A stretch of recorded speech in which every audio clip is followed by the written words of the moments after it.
নমস্কার, জয় গুরু, জয় মা। তো আমার কাছে আরেকটি প্রশ্ন এসেছে।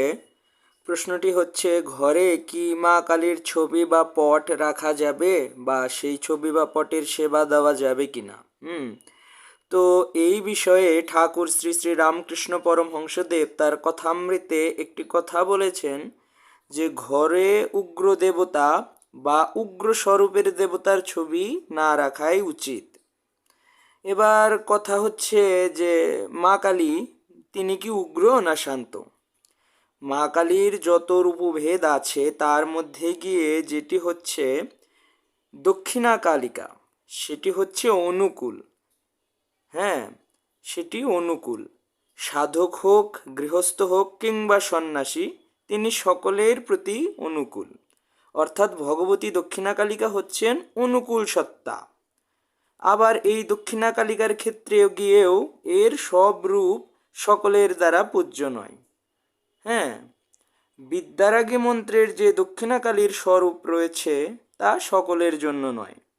তবে দক্ষিণা কালীর যে দণ্ডায়মান স্বরূপটি রয়েছে, যেটা সচরাচর আমরা দেখি, যে দণ্ডায়মান স্বরূপ, শিববক্ষে পদ স্থাপিত চতুর্ভুজ যে বিগ্রহটা বা ছবি আমরা দেখি, সেটি যে বিগ্রহ বা ছবি দেখলে আপনার মনে কোনো ভয়ের সঞ্চার হবে না, আর দ্বিতীয়ত আপনার ভক্তি ভাব জাগ্রত হবে।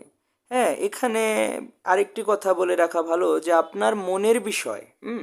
এখন যে বিগ্রহ বা ছবি দেখলে আপনার মনের ভাব জাগরিত হবে, আপনার ভক্তি ভাব আসবে, আপনার শ্রদ্ধা আসবে, বা যে কোনো কর্মক্ষেত্রে গিয়ে আপনার মনে হবে এই বিগ্রহ বা ছবিতে আমার সফলতা রয়েছে।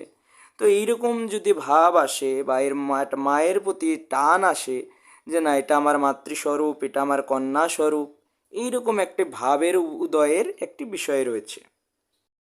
তো সেই ক্ষেত্রে আপনি কিন্তু সেই বিগ্রহ বা শান্ত বিগ্রহ, যেটা মানে অত্যন্ত হাস্যময়ী, শান্ত, কল্যাণদায়ী, এইরকম ছবি বা পট আপনি কিন্তু গৃহ রাখতে পারেন। হ্যাঁ, সেক্ষেত্রে আপনি ফুল জল দিয়ে ভগবতীকে ডাকতে পারেন, সেই ক্ষেত্রে বাধা নেই। তবে বিগ্রহের ক্ষেত্রে ব্যাপারটা অন্যরকম। যদি আপনি বিগ্রহ স্থাপন করতে চান বা মায়ের বিগ্রহ গৃহে রাখতে চান, সেক্ষেত্রে আপনাকে অবশ্যই বিশেষ অনুমতি প্রাপ্ত হতে হবে বা গুরুর শরণাপন্ন হতে হবে। তো বেসিক্যালি যে আপনাকে এক কথায় একটি মার্গে আসতে হবে। তো বিগ্রহ সেবার বিষয়টা তো আসলে অন্যরকম। মায়ের বিগ্রহ রাখতে গেলে সেটির অনেক নিয়ম আছে, অনেক ফর্মালিটিস আছে।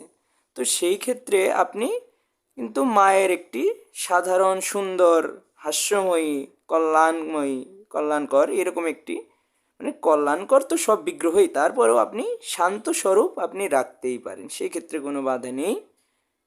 তো সকলে ভালো থাকবেন। নমস্কার, জয় মা, জয় গুরু।